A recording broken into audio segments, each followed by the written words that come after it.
Good morning. This is Glenn Davis filling in for John Fredericks on the John Fredericks Show. We're having a great morning here with Kira, and we have Kalena Bruce on the line, a fifth-generation farmer out there in Missouri with the American Farm Bureau, and we're discussing the agricultural industry and a little bit of the history, but mostly the impacts that regulations and taxes is having on it.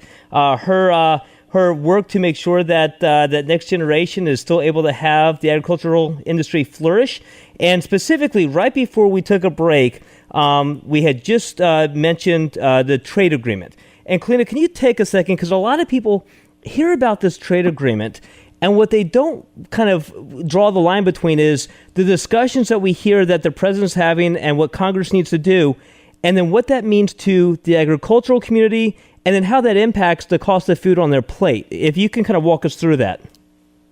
Absolutely. So, we are really good at what we do here in the United States. And I think that's true for most entrepreneurs. We've been given a great framework to work inside of, and so we can do our jobs and not have to worry about, certain things. Like, you can go be a doctor and not have to worry about who's going to put food on your table because there's farmers and ranchers working to do that for you. And so it's a really cool system that we have that most other countries don't have.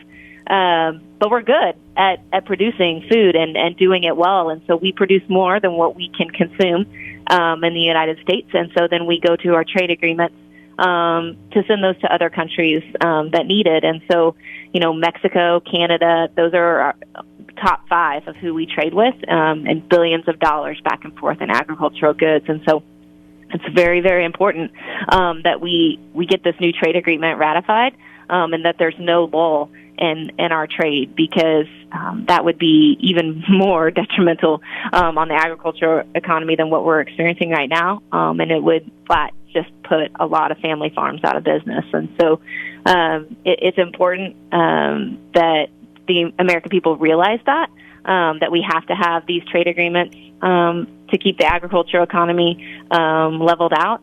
And it's also important that we renegotiate some of these agreements, like with China, Japan.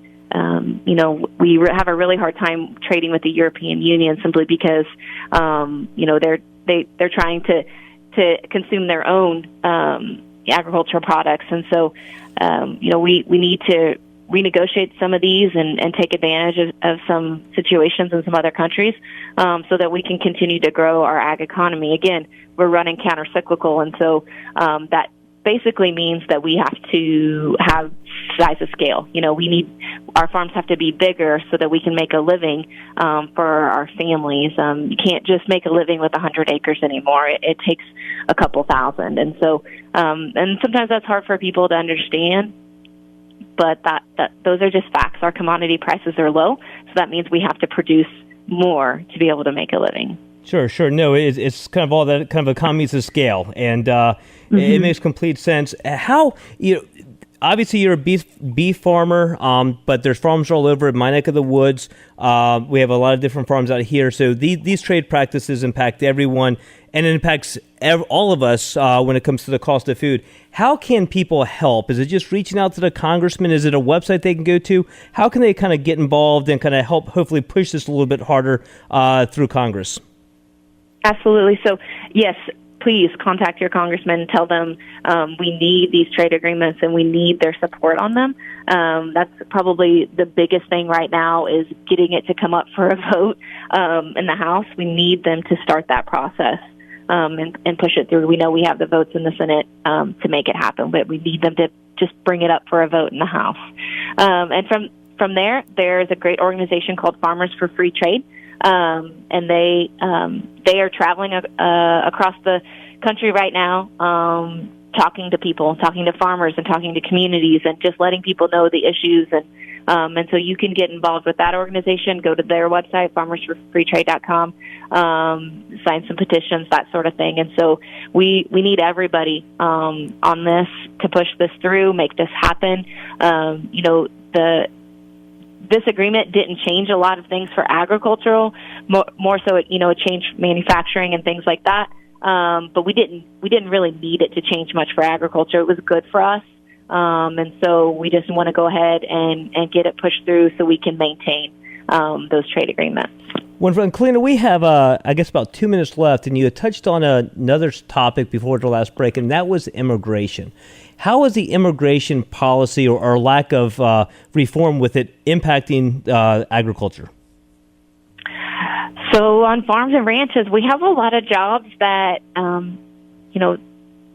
we don't really have workforce for. We have low unemployment right now, lowest that it's been in the last 50 years, and we're very thankful for that. But even, 4 years ago when we had high unemployment, back when unemployment was 18%, we still couldn't fill these jobs. They're just jobs that the American people don't really want to do anymore. And so we're talking about milking cows 3 times a day, 3 a.m., noon, and 5 or 6 p.m. And so cleaning out stalls, hand weeding vegetables, hand planting vegetables, hand picking vegetables, just hard work and that's okay. The American people, they can go to college and get degrees and go do whatever they want to do, and we are thankful to live in a country like that. But we rely on a migrant workforce in agriculture to get some of these jobs done because we just can't do it ourselves. And so we really need an immigration reform package. We've been needing it and calling for it for 30 years in the agriculture community. But, things that are important to us is that there's a way for our current workers to get legal if they're not. These people have been a part of our farms, our communities, working hard, doing good things for us for a long time. And so if they're not legal, we need a clear path for that, for citizenship for them. Wonderful. But then just, some sort of program, some sort of visa program where we're not losing our workforce. Right now we have the H-2A and H-2B.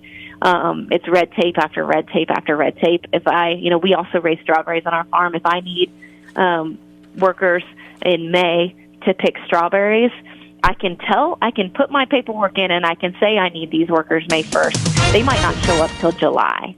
Oh, no, completely understood. Well, thank you for sharing that with us. I apologize. I think the music got ahead of us there for a sec. But I really want to thank you for your time. And Kalena, we got to jump to a break, but how can people find more about the American Farm Bureau or you? Is there a website they can go to real quick? Yeah, fb.org. You can find all of our policies, how to get more involved, be a great volunteer for our organization, and help the American economy and then the agricultural economy flourish. Wonderful. Thank you so much for joining us today. Really appreciate it.